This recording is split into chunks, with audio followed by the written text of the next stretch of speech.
Hello guys, NautoAisDx, and this will be a follow-up on my Nintendo Direct of February 9th, 2022. And I didn't mention the Japanese side because, like I said, the whole point of the thoughts that I did was the US side. But once in a while you get something interesting that's owning the Japanese side that chances of this game coming out in the West probably slim. So credit to Nintendolife for actually showing two games that they showcase on the Japanese Nintendo Direct.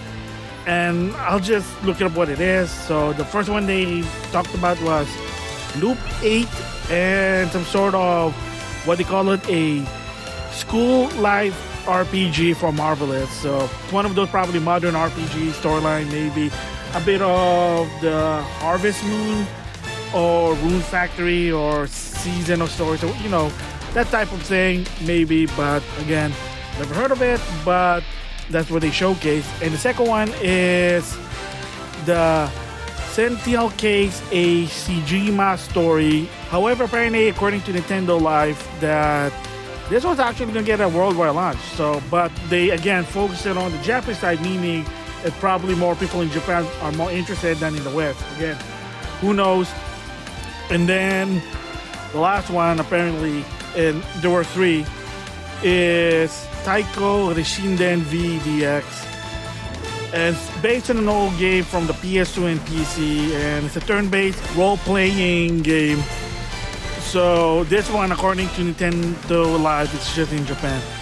And another interesting part is the montage they have there. So in the video that I did, the one that interested me was Demon Slayer Chronicles and Lego Brawl. But apparently in Japan, they had a different type of montage, more Japanese game, of course, why not? Such as one is Token Rambo Musa, which is another Musa game. This was actually be worldwide also, but release date simultaneously, who knows? But they did say it was May of 2022. And then, of course, this one's also a worldwide release. And that is Voice of Card, The Forsaken Maiden. It's supposed to be some sort of expansion for the Voice of Cards with a lot of more anime illustration, which is, it's cool what it is. I played the demo, weird game, but you get the idea what it is. Another one also that's going to be worldwide is Chocobo GP, which is a Switch exclusive. Screw you, Square Enix. They reveal the season pass, and the first character is Cloud Strife. And of course, the game was used to be originally was on the PlayStation, and Cloud was in it. And of course, another one that's also going to be worldwide is 13 Sentinel Aegis Rim for the Switch. So, there you go. So, again, it is what it is there. I mean, like I said, the Japanese side, sometimes they'll showcase something different that's in the West.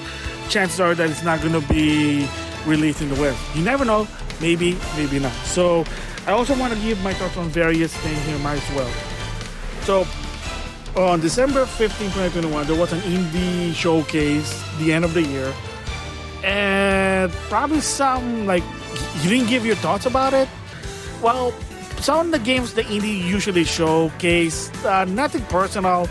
It did really interest me. And unfortunately for this one, not a lot of games did interest me here, except for one, River City Girls 2.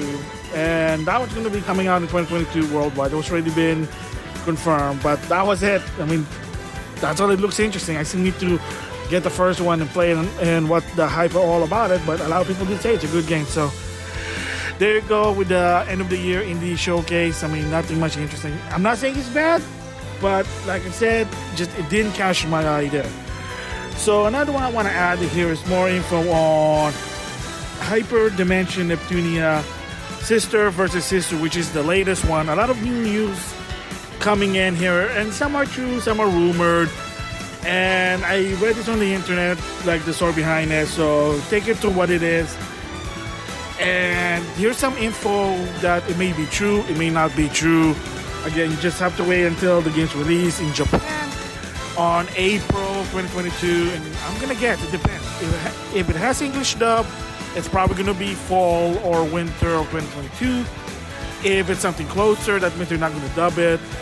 And I'm probably going to talk more about this situation when it comes closer, but for now, we'll just wait and see what happens. But anyway, some of the things that people were saying could be rumor. Again, chances are that most is going to be rumor for now. And that is first, Sister vs. Sister actually takes place after Megadimension Neptunia V2. So finally, a main game that people wanted. Probably took longer, maybe the pandemic. I'm probably going to guess that at one point, Sister vs. Sister was supposed to be during the 10th anniversary of Neptunia. Didn't happen. Like I said, working at home, maybe a lot of situations that out of their control. You know the situation. But it is what it is there. So they actually introduced new characters that it is interesting. Actually, two of them are guest star. And the interesting part for they showcase of the new characters is that one of them is actually a goddess from the PC continent. Yes, folks. So for people who are into the Neptunia series, like myself, if I remember Victory, which is the third installment of the main series, there is actually two islands that they never really talk about it. The Hello continent and the PC continent. Hello mobile games, so you get the idea. PC, what do you expect? Computer, Steam, like that. So they finally revealed that there is going to be a goddess on the PC continent. I don't know about the Hello continent. And it's going to be integrated to the start. So that's going to be interesting. And that's actually, they did show it. They did talk about it. Link's going to be in the description box about this new character. Now it comes to the rumor part. DLC. So apparently there will be actually more new characters you get to play in this DLC. And some of them are returning characters. And one of them, and this is going to be a rumor because of the history behind it if you follow the story, and that is one of the DLC could be Nisa from the original and the PS3 version of Neptunia Mark II. Nisa, yeah. So what's the big deal about this? If it's true, again, it's only rumor right now, is if you remember the history that Nippon Ichi and Idea Factory, they basically had a conflict. What Nippon Ichi did in the past was they were gouging employees to work for them, and Idea Factory Compile Heart was not happy to a point that they broke their partnership. So if it is true that Nisa is back at the Sister vs. Sister game, either one they made up or they say, we screwed up, Nichi Ippon, the apology. Because remember, if you didn't know, the company at one point, they screwed up big time to a point that they had to get a loan to just keep their business running.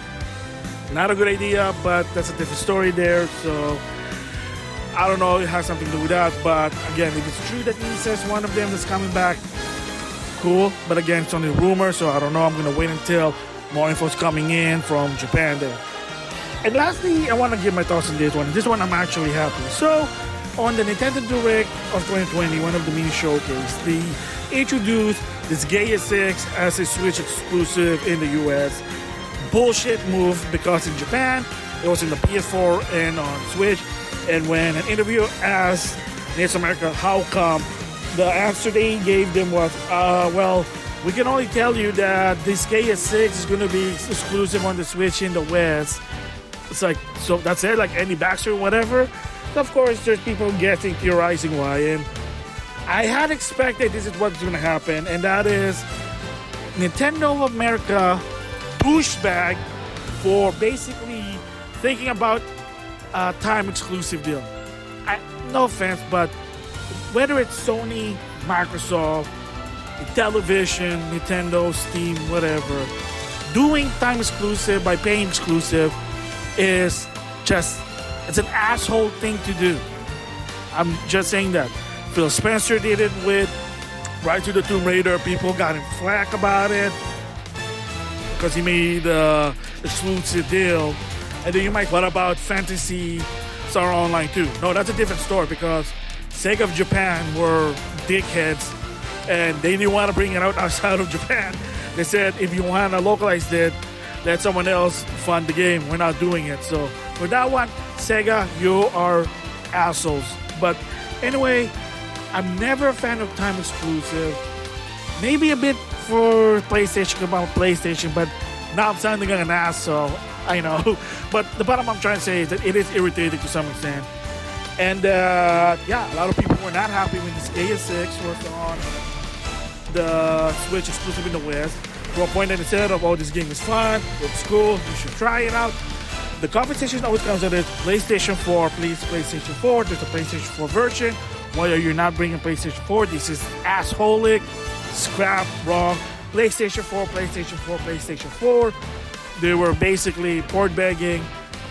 And yeah, I mean, in the month of February, during the Nintendo Direct, apparently, NIS America made an announcement that they finally will have Disgaea 6 on not only the PS4, PS5, and on PC. And not only that, the one-up here